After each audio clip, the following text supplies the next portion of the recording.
दोस्तों, सावन में अगर आपके भी घर में लगा है सदाबहार का पौधा, तो आपके रोंगटे खड़े हो जाएंगे। सावन में सदाबहार फूल के कुछ ऐसे डरावने रहस्य जो कोई आपको नहीं बताएगा। यह पौधा हर कोई अपने घर में लगाता है, लेकिन इसके फायदे और नुकसान के बारे में कोई नहीं जानता। यदि आपने भी लगा रखा है घर में सदाबहार का पौधा या गलती से घर में उग आया है, तो तुरंत करें। यह काम नहीं तो बहुत पछताओगे। सदाबहार के पौधे में होती है यह एक चीज, आज ही जान लो। गलती से अगर आपने भगवान को चढ़ा दिया है तो जरूर देखें। दोस्तों, सबसे पहले तो वीडियो को लाइक कर दे। लाइक करने का कोई चार्ज नहीं लगता। आज की वीडियो बहुत ही सुंदर है। पहले वीडियो को लाइक करें और खूबसूरत वीडियो का लाभ उठाएं। दोस्तों, आपको बता दें, जितने भी धनवान व्यक्ति हैं, जितने भी पैसे वाले लोग हैं, उन सभी के घरों में आपको यह पौधा 100% मिलेगा। और दोस्तों, आपको बता दें कि सदाबहार का जो पौधा होता है उसमें कई फूल खिलते हैं। इसी के साथ आपको बता दें कि सदाबहार का जो पौधा होता है वो बहुत आसानी से अक्सर सावन में उग जाता है और इसे कहीं पर भी आप बहुत आसानी के साथ उगा सकते हैं। दोस्तों, आपको बता दें, सबसे बड़ी बात कि ये जो सदाबहार के रंग बिरंगे फूल है ना, ये आपकी किस्मत को बदल देंगे। आपकी किस्मत को रातों रात चमका देंगे। जी हां दोस्तों, जिस तरह से ये रंग बिरंगे फूल होते हैं और जैसे यह रंग बिरंगे कलर के होते हैं, उसी तरह से ये तुम्हारी जिंदगी में भी रंग बिरंगे रंग भर देंगे। सावन का महीना चल रहा है, भोले बाबा का महीना चल रहा है, तो आप भगवान शिव को ये फूल चढ़ाते ही होंगे। लेकिन यह सदाबहार फूल अगर आपने गलती से भी सावन में शिवलिंग पर चढ़ा दिया है या घर में लगा है, तो आपके रोंगटे खड़े हो जाएंगे। कहीं आप सावन में यह गलती तो नहीं कर रहे हैं? भगवान शिव होते हैं, क्रोधित व्रत टूट जाता है। दोस्तों, आप एक बार इस पौधे के उपाय को जरूर आजमा कर देखें और इसके लाभ भी आप स्वयं देख लेंगे। अगर आप भी अपने जीवन में बहुत मेहनत करते हैं, बहुत प्रयास कर रहे हैं जिंदगी में सफल होने का, मगर सफल नहीं हो पा रहे हैं, बार बार आपको असफलता का मुंह देखना पड़ रहा है, आप बार बार निराश हो रहे हैं, तब तो आपको यह उपाय जरूर ही कर लेना चाहिए। अगर कोई व्यक्ति कोई अपना व्यापार शुरू करता है, कोई काम शुरू करता है, और अगर उसे उसमें नुकसान होने लगे और उसका वो व्यापार ना चले, तो व्यक्ति बहुत परेशान हो जाता है और वो सोचने लगता है कि अब इस व्यापार को मैं बंद ही कर देता हूं। अब इस काम को करने से कोई फायदा नहीं है, जब इस काम से मुझे कोई मुनाफा ही नहीं हो रहा है, मेरी आर्थिक स्थिति अच्छी हो ही नहीं पा रही है। फिर व्यक्ति परेशान होकर सोचता है कि चलो हटाओ, रहने दो, इस काम को अब हम हटा देते हैं, बंद कर देते हैं, कोई दूसरा काम कर लेते हैं। और इसी तरह से व्यक्ति काम भी बदलते रहते हैं, बहुत कोशिश करते हैं, लेकिन उसके बावजूद उनको सफलता प्राप्त नहीं हो पाती है। जैसा वो चाहते हैं उनकी मनोकामना पूरी नहीं हो पाती है, उनका व्यापार नहीं चल पाता है। तो अगर आप भी अपने जीवन में कोई व्यापार कर रहे हैं और आपको बार बार उसमें नुकसान देखने को मिल रहा है, या जो भी काम आपने शुरू किया है वो काम आपका नहीं चल पा रहा है, जिस चीज को लेकर आप बहुत ज्यादा परेशान हैं, किसी विशेष क्षेत्र में आपने तैयारी कर रखी है लेकिन उसमें भी आपको सफलता प्राप्त नहीं हो पा रही है, तब आपको सिर्फ एक बार इस उपाय को जरूर करके देखना चाहिए। आप इसके परिणाम और इसके लाभ, इसके चमत्कारी लाभ आप खुद देख लेंगे। इसी के साथ दोस्तों, इस उपाय को वो लोग भी कर सकते हैं जिनके सर पर बहुत ज्यादा कर्जा हो गया है, या जिसने किसी से बहुत ज्यादा उधार पैसा ले लिया है और वो उस उधार को चुकाने में सक्षम नहीं है, चुका नहीं पा रहे हैं। लेकिन कभी कभी होता यह है कि व्यक्ति चाहे कितनी भी मेहनत कर ले, उसके बाद उसको सफलता प्राप्त नहीं हो पाती है। और दूसरी तरफ ऐसे भी लोग होते हैं जो दिन रात मेहनत करके धन कमाते हैं, लेकिन उनके हाथ में धन आते ही बहुत तेजी के साथ वो धन उनका चला जाता है। कभी बीमारियों में वो पैसा चला जाता है, तो कभी किसी अन्य चीज में वो पैसा उनका चला जाता है। कुल मिलाकर आप कह सकते हैं कि उनका जो धन है वो अच्छे कार्य में कम जाता है, लेकिन बीमारियों में और बुरे कार्यों में ज्यादा उनका वो धन बर्बाद हो जाता है, जिसको लेकर वो बहुत परेशान रहते हैं और महीना खत्म होने से पहले ही उन्हें किसी ना किसी से उधार लेना पड़ जाता है। और देखिए, उधार व्यक्ति कभी भी अपनी मर्जी से तो लेता नहीं है। जब व्यक्ति के ऊपर बहुत ज्यादा परेशानी आ जाती है, उसके जीवन में बहुत सारे कष्ट आ जाते हैं, जिसके चलते उस व्यक्ति को अपना घर चलाने के लिए और बहुत सारी आवश्यकताएं ऐसी होती हैं जिन्हें पूरा करना व्यक्ति का दायित्व होता है, जिसके चलते वो किसी ना किसी से पैसा उधार ले लेता है, ये सोचकर कि अगले महीने उस पैसे को मैं चुका दूंगा। लेकिन जैसे ही अगला महीना आता है, समस्याएं और परेशानियां खत्म होने का नाम ही नहीं लेती हैं, जिसके चलते उसके सर पे कर्जा बढ़ता ही चला जाता है। और वो उस कर्जे को चुकाने में धीरे धीरे असक्षम होता चला जाता है। उस कर्जे को चुकाने में उसे बहुत दिक्कतों का सामना करना पड़ता है, या कभी कभी व्यक्ति इतना ज्यादा भी कर्ज में डूब जाता है कि उसके बस के बाहर हो जाता है। कर्जे को अपने सर से उतारना जी। हाँ दोस्तों, तो अगर आपके जीवन में भी ऐसी कोई समस्या है तो आपको ये उपाय जरूर ही कर लेना चाहिए। दोस्तों, हम आपको बताएंगे ऐसे चमत्कारी फूल के बारे में, ऐसे लाभदायक फूल के बारे में जिसका उपाय यदि आप कर लेते हैं तो आप खुद देखेंगे कि कितने ज्यादा चमत्कारी लाभ उस पौधे के हैं। यदि इसका सही प्रकार से उपयोग किया जाए, उपाय किया जाए और भगवान को ये फूल अर्पित कर दिया जाए तो यकीन मानिए आपके जीवन की सारे कष्ट, सारी परेशानियां तो दूर हो ही जाएगी। साथ ही साथ जो भी आपकी मनोकामना है वो बहुत जल्दी पूरी हो जाएगी। इसी के साथ दोस्तों, आपके जीवन में अगर धन से जुड़ी समस्याएं बन चुकी हैं, आपके जीवन में धन आना बंद हो गया है, अगर आप चाहते हैं कि आपके जीवन में, आपके घर में धन की वर्षा होने लगे, तो आपको कुछ भी नहीं करना है। सिर्फ इस पौधे को अपने घर में लेकर आना है, और जब आप इस पौधे को अपने घर में लेकर आएंगे, अपने घर में लगाएंगे, तो ये खुद ही धन को खींचकर आपके घर में ले आएगा। दोस्तों, इस उपाय को करने के बाद जब भी आप जो काम करेंगे ना, उसमें आपको सफलता प्राप्त होगी। और इस उपाय को करने के बाद यदि आप मिट्टी भी बेचने जाएंगे ना, तो उससे भी आपको कई गुना लाभ प्राप्त होगा। तो आज की वीडियो में हम आपको 3 से 4 उपाय ऐसे बताएंगे जो सदाबहार फूल के ही उपाय है, और जिन उपायों को यदि आप कर लेते हैं तो आपको कई गुना लाभ इन उपायों का मिल जाएगा। तो आपको सिर्फ इतना करना है कि आपको जो भी उपाय हम आपको बताएंगे उन्हें बहुत ध्यानपूर्वक सुनना है, और उपायों को अच्छे से समझ के करना है, जिससे कि आपसे कोई भूल चूक ना हो। बिल्कुल अच्छे से आप वीडियो को पूरा देखें, और उपायों को तभी करें जब आप वीडियो को पूरा देख लें और उपायों को अच्छे से समझ लें, तभी आपको ये उपाय लाभ देंगे। इसी के साथ दोस्तों, कमेंट सेक्शन में सबसे पहले जयकारा लगा दें। आप चाहें तो अपने इष्ट देव का जयकारा लगा दीजिए। किसी का भी आप जयकारा लगाएं, लेकिन जयकारा जरूर लगाएं। और अगर आप हमारे चैनल पे पहली बार आए हैं तो चैनल को जरूर सब्सक्राइब कर ले और वीडियो को लाइक जरूर कर दे। तो चलिए जल्दी से हम आपको बता देते हैं कौन कौन से हैं वो उपाय। देखिए, ये तो आप सभी जानते हैं कि संसार में बहुत तरह के वृक्ष पाए जाते हैं, और सभी वृक्षों का अलग अलग महत्व होता है। उन्हीं में से कुछ पेड़ पौधे, कुछ वृक्ष ऐसे होते हैं जो देवी तुल्य होते हैं। मतलब कहने का है कि जिन्हें देवी का दर्जा प्रदान किया गया है, जिन्हें देवताओं का दर्जा प्रदान किया गया है। जैसा कि आप जानते हैं, तुलसी का पौधा हो गया, पीपल का वृक्ष हो गया, बट वृक्ष हो गया, ये सभी बहुत पूजनीय पौधे माने गए हैं। तो आपको बता दें कि कुछ वृक्ष ऐसे होते हैं जिनमें दैव्य शक्ति होती है, जिनके अंदर बहुत अलौकिक चमत्कार होते हैं।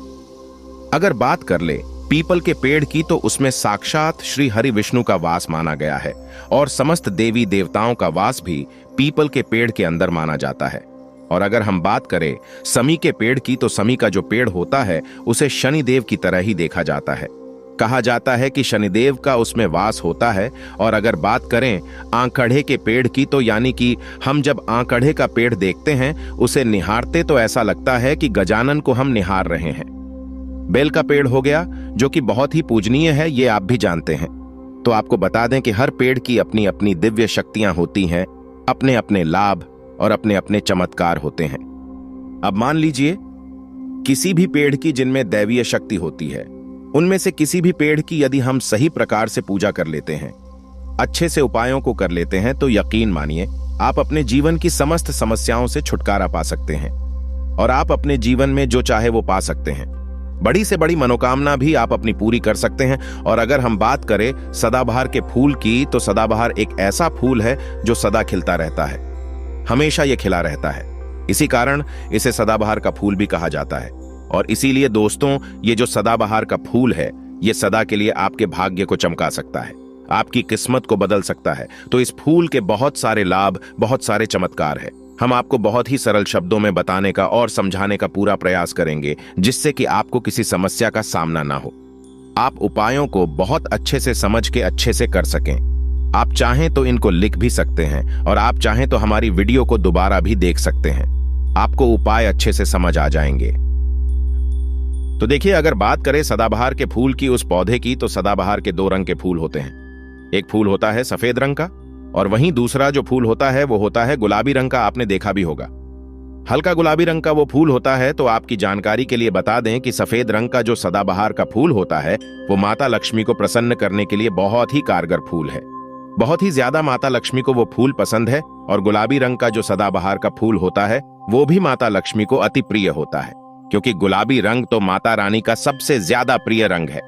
तो जब आप सदाबहार के इन फूलों का कोई उपाय करते हैं तो इसका मतलब है कि धन खींचने की चाबी आपने अपने पास रख ली है। धन खींचने का पौधा अब आपने अपने घर पर लगा लिया है। इसी के साथ दोस्तों आपको बता दें कि शिव जी को सफेद रंग का जो सदाबहार का पुष्प होता है, जो फूल होता है, शिव जी को सफेद रंग का सदाबहार का पुष्प बहुत ज्यादा प्रिय होता है। यदि आप इस सफेद रंग के पुष्प को शिव जी को अर्पित करते हैं तो आपके जीवन की बहुत सारी समस्याओं से आपको छुटकारा मिल जाएगा और आपके जीवन में जो भी राहु केतु का दोष है वो भी पूरी तरह से समाप्त हो जाएगा। तो जब भी आप इस सफेद रंग के पुष्प को शिव जी को अर्पित करें या माता रानी को अर्पित करें तो आप अपनी मनोकामना बोल दें। आपकी कैसी भी मनोकामना है वो जरूर पूरी हो जाएगी। और यदि आप इस सफेद रंग के पुष्प को शिव जी को अर्पित करते हैं तो शनिदेव भी आपसे बहुत प्रसन्न होते हैं। अगर आपके पास सदाबहार के पुष्प है, आपके घर में कोई पौधा लगा है तो बहुत अच्छा है, लेकिन अगर आपके घर में सदाबहार का फूल नहीं है, पौधा नहीं है, तो आपको अपने आसपास ये बहुत ही आसानी से प्राप्त हो जाएंगे। वहां से भी आप इन फूलों को ले सकते हैं। तो चलिए सबसे पहला उपाय हम आपको बता देते हैं कि आपको सफेद रंग के सदाबहार के पुष्प लेने हैं और किस दिन इस उपाय को करना है।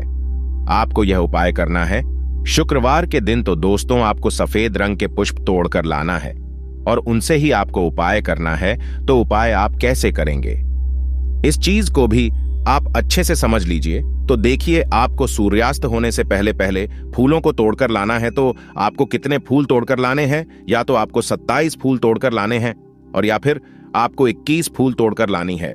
अगर आप 27 फूल तोड़ते हैं तो उसका उपाय अलग है, और यदि आप 21 फूल तोड़कर लेकर आते हैं तो उसका उपाय अलग है। लेकिन हम आपको बताएंगे, तो इसलिए वीडियो में अच्छे से बने रहे और उपायों को अच्छे से समझें। तो अगर आप 27 फूल तोड़कर लाए हैं सफेद रंग के, ठीक है ना, सदाबहार के 27 फूल सफेद रंग के यदि आप तोड़कर लेकर आए हैं, जब आप 27 फूल सफेद रंग के सदाबहार के तोड़कर ले आएंगे, उसके बाद आपको अपने घर के मंदिर के पास आना है और आपको लेना है एक दिया और लंबी बाती का आपको एक दीपक जलाना है। दीपक आप घी का जला सकते हैं। उसके बाद आपको एक लाल रंग का छोटा सा कपड़ा लेना है और लाल कपड़ा वहां मंदिर में आपको बिछा देना है। अब आपको मौली के धागे से लपेटकर इन फूलों की माला बना लेनी है। तो आपने जो 27 फूलों की माला बनाई है उस माला को आपको माता लक्ष्मी को अर्पित करना है, उनको पहनाना है। लेकिन जब आप ये माला पहनाएंगे उससे पहले आपको 27 बार लक्ष्मी मैया के किसी भी मंत्र का जाप करना है। अगर आपको कोई मंत्र याद नहीं है तो आप बहुत सीधा सरल सा मंत्र ओम महालक्ष्मी नमः, इस मंत्र का 27 बार जप कर ले। उसके बाद आप माता रानी को ये माला अर्पित कर दें। उसके बाद आपको माता रानी को कुमकुम या हल्दी का तिलक लगाना है और उसके बाद आपको महालक्ष्मी चालीसा का पाठ भी करना है और फिर उसके बाद आपको माता रानी की आरती करनी है।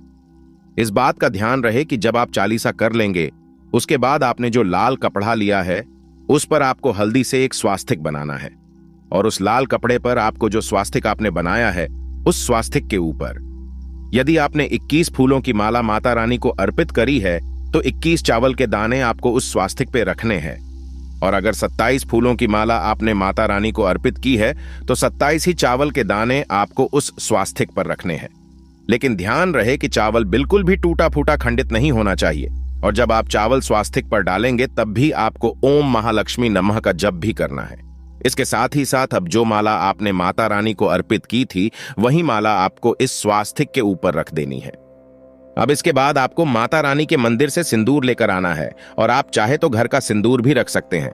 अब आपने जो माला रखी है उस लाल कपड़े पे उस माला पर आपको वो सिंदूर छिड़क देना है। अब इसके बाद आपको उस लाल कपड़े की पोटली बना देनी है और इसके बाद दोस्तों आपको उस पोटली को उसी दिन, ठीक है ना, शुक्रवार के ही दिन रात्रि के समय में उस पोटली को रख देना है अपने धन रखने वाले स्थान पर अपनी तिजोरी में। दोस्तों आपको बता दें यह उपाय आपको रात्रि के समय करीब 8 बजे के आसपास आपको करना है। वैसे तो आप सूर्यास्त के बाद कभी भी इस उपाय को कर सकते, मगर आप 8 से 9 के बीच करते हैं तो बहुत ही उत्तम रहेगा। अगर आप 21 माला का उपाय यह कर रहे हैं तो आपको यह उपाय लगातार 5 शुक्रवार को करना है। मतलब एक शुक्रवार कर लिया, फिर उसके बाद दूसरे शुक्रवार कर लिया, तीसरे कर लिया, चौथे कर लिया, पांचवें लगातार जो शुक्रवार पढ़ेंगे, 5 शुक्रवार तक आपको लगातार इस उपाय को करना है। और यदि आप 27 फूलों वाला उपाय कर रहे हैं तो आपको लगातार 4 शुक्रवार करना है।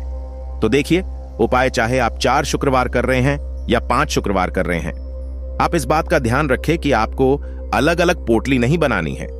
आपने जो सबसे पहली पोटली बनाई है उसी पोटली को आपको लेना है। माला तो आपको हर बार नहीं लेनी है, चावल भी आपको हर बार नए लेने हैं, लेकिन उसी पोटली के अंदर आपको उन सारी चीजों को रखते चले जाना है। अब देखिए, 5वां जो शुक्रवार होगा, चाहे 5 शुक्रवार आप ये उपाय कर रहे हैं या 4 शुक्रवार कर रहे हैं, तो जो 5वां शुक्रवार होगा उस 5वें शुक्रवार को आपको इस पोटली को लेना है और आपके घर में जहां पर भी मिट्टी हो, मान लीजिए आपके घर में कहीं पर भी मिट्टी है तो वहां पर आपको इसको मिट्टी में दबा देना है। और अगर मान लो आपके घर में मिट्टी कहीं पर भी नहीं है, पूरी जगह पर आपका फर्श है, तब आपके घर में गमला तो जरूर होगा, तो आप इसे गमले में दबा दीजिए। और आप इस चीज का पूरा ध्यान रखें कि आपको पोटली को पूरी तरीके से नहीं दबाना है। आपने पोटली के अंदर जो माला रखी थी, जो चावल रखे थे, उन चीजों को आपको मिट्टी के अंदर डालना है। कपड़े को आपको मिट्टी के अंदर नहीं डालना है, जो लाल कपड़ा लिया है उसको आपको नहीं डालना है। तो दोस्तों, ये उपाय बहुत आसान है, बहुत ज्यादा कठिन उपाय नहीं है। और यदि आप इस उपाय को कर लेते हैं, फिर आपके जीवन में धन से जुड़ी जो भी समस्या है वो तो समाप्त हो ही जाएगी। आपके जीवन में धन आने के बहुत सारे मार्ग भी खुल जाएंगे, बहुत सारे रास्ते आपके जीवन में खुल जाएंगे जहां से आपको धन प्राप्त होता रहेगा। और जो धन आपको प्राप्त होगा उसमें निरंतर आपको वृद्धि भी देखने को मिलेगी। और आपको बता दें, इस उपाय को करने से आपके घर में स्थिर लक्ष्मी का वास होगा। तो देखिए, यदि आप 5 शुक्र वाला उपाय कर रहे हैं, 5 शुक्रवार वाला, तब तो आपको छठे दिन यह प्रक्रिया करनी है, छठे शुक्रवार को।